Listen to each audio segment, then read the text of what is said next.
City आहे ज्याला river city पण म्हणतात आणि इकडून लिवन जे आहे ते जास्त लांब नाही आहे. तर मग मला माहिती नाही इकडे मी काय करणार आहे, पण लेट्स एक्सप्लोर. तर हा आहे प्लमिथचा मॅप आणि इकडे शॉपिंग डेस्टिनेशन्स कुठे आहेत, टुरिस्ट स्पॉट्स कुठे आहेत हे सगळं दाखवलेलं आहे याच्यामध्ये. आता माझ्यासमोर जे तुम्ही बघतायत ती एक हिल आहे आणि हिलवरती त्या लोकांनी एक गार्डन टाईप केलेलं आहे आणि असं एक टुरिस्टसाठी एक स्पॉट बनवलेला आहे त्या लोकांनी. आणि जास्त टुरिस्ट इकडे विकेंडला येतात. एवढी लोकं मी UKला कधी बघितलेली नव्हती एकत्र, पण आज हे बघा आईस्क्रीम घेत आहेत लोक आणि कशी लाईनीत उभी आहेत एकदम शिस्तीमध्ये. इकडे एक स्कूप आईस्क्रीमचा 2.5 पाऊंड आहे आणि 2 स्कूप घेतले ते कधी 4.5 पाऊंड, म्हणजे आपल्या इकडचे 500 रुपये झाले 2 स्कूप आईस्क्रीमसाठी. आता इकडे टेम्परेचर आहे 8 डिग्री सेल्सिअस आणि वारा वादळ चालू झालेला आहे. अगदी 10 मिनटं अगोदर इकडे गरमी होती थोडी आणि सूर्यकिरण होतं. तर आता मी तुम्हाला थोडी हिस्ट्री सांगणार आहे ह्या जागेची, प्लिमिथ. तर इकडे नॅपोलियन बोनापार्टे आलेला 1812च्या टायमात काहीतरी जागेवर कब्जा करण्यासाठी आणि ब्रिटिशांनी त्याच्याबरोबर युद्ध केलं आणि ब्रिटिश जिंकले. तर पुढे त्याचे एक स्मारक पण बांधलेलं आहे, ते मी मला दाखवणार आहे. पण त्याच्या जागेवर सुद्धा ही म्हणजे सिटी एकदम फेमस आहे की इकडे युद्ध झालेलं ब्रिटिशांचं आणि नॅपोलियन बोनापार्टेचं. तर तो त्याची सेना घेऊन आलेला आणि ब्रिटिशांनी त्यांना हरवलं हे ते मोठं गाजून सांगतात की आम्ही नॅपोलियन बोनापार्टेला ह्या पोर्टवरती हरवलेलं आहे. तर पोर्टची थोडी अशी हिस्ट्री पण आहे आणि आता तुम्ही बघू शकतात कन्स्ट्रक्शनचं काम पण खूप चालू आहे. इकडे रिसॉर्ट पण बांधलेले जात आहेत खाली तिकडे. इकडे कॉफी शॉप्स आहेत. ह्या लोकांना विकेंडच्या दिवशी कॉफी शॉपवर बसायला, कॉफी प्यायला खूप आवडते आणि बाहेर जायला घरातून खूप आवडते. सगळ्यात मेन सॅटर्डे संडे लोक बाहेरच असतात घरातून.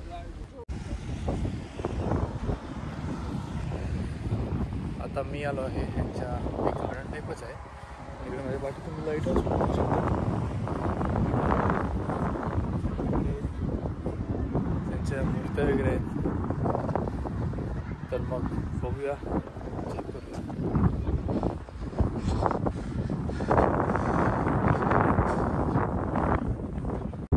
अचानक वारा वादळ चालू झालं. 10 मिनटं अगोदर तर इकडे काहीच नव्हतं, पण आता अचानक वारा आणि वादळ दोन्ही चालू झाले आहेत.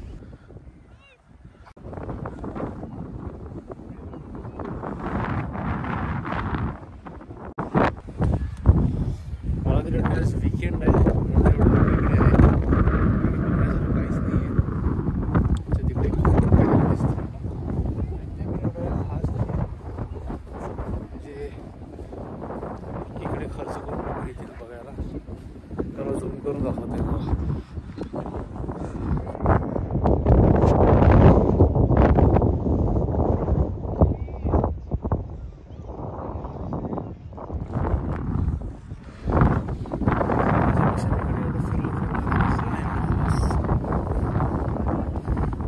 इकडे एक आहे फोर्ट, खूप चढायचं आहे.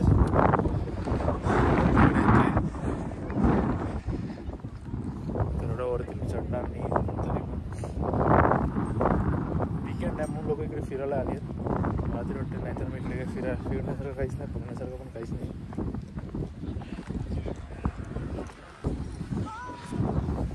छोटी मुलं कशी खेळतात.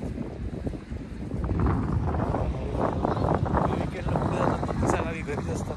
खरंच सांगा, मी तर घरीच असतो. घरी असल्यावर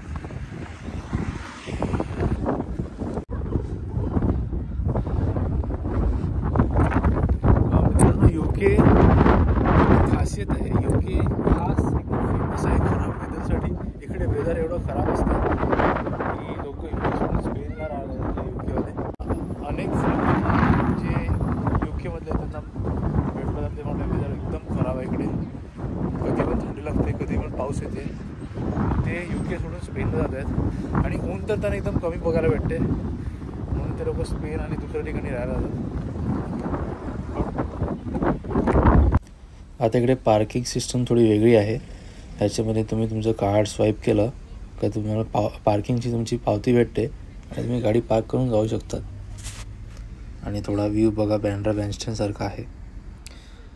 आता मी तुम्हाला सांगत होतो नॅपोलियन बोनापार्टेचं हेच आहे ते स्मारक जिकडे हे थोडं दाखवलेलं आहे कार्टून टाईप, म्हणजे पेंटिंग करून दाखवलेलं आहे की कसं त्याची फ्रेंच आर्मी घेऊन इकडे आलेला आणि कसं UK आर्मीने त्याला सरेंडर करायला लावलेलं, हे सगळं इकडे लिहिलेलं आहे त्या लोकांनी. म्हणजे जे टुरिस्ट येतात इकडे बघण्यासाठी त्यांना पण थोडी हिस्ट्री कळते की हा पोर्ट कशाला एवढा फेमस आहे ते. नंतर मी गेला एका बोटिंग टूरसाठी, बोटमध्ये गेला थोडं सिटी बघण्यासाठी. छोटीशी बोट होती, अप्रॉक्सिमेटली 180 पॅसेंजरची छोटीशीच बोट होती.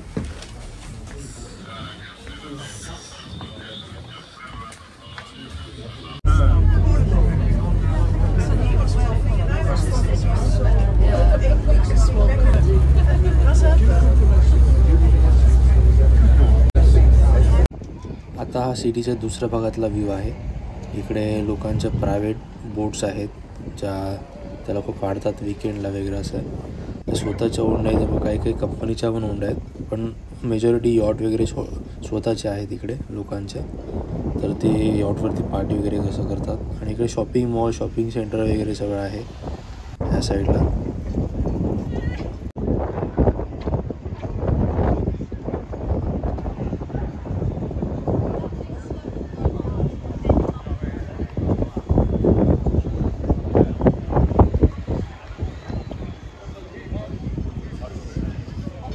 आता वेळ आली आहे हा व्हिडिओ इकडेच थांबवायची. मी तुम्हाला भेटतो एका नवीन व्हिडिओमध्ये आणि चॅनलला लाईक, शेअर, सबस्क्राईब नक्की करा.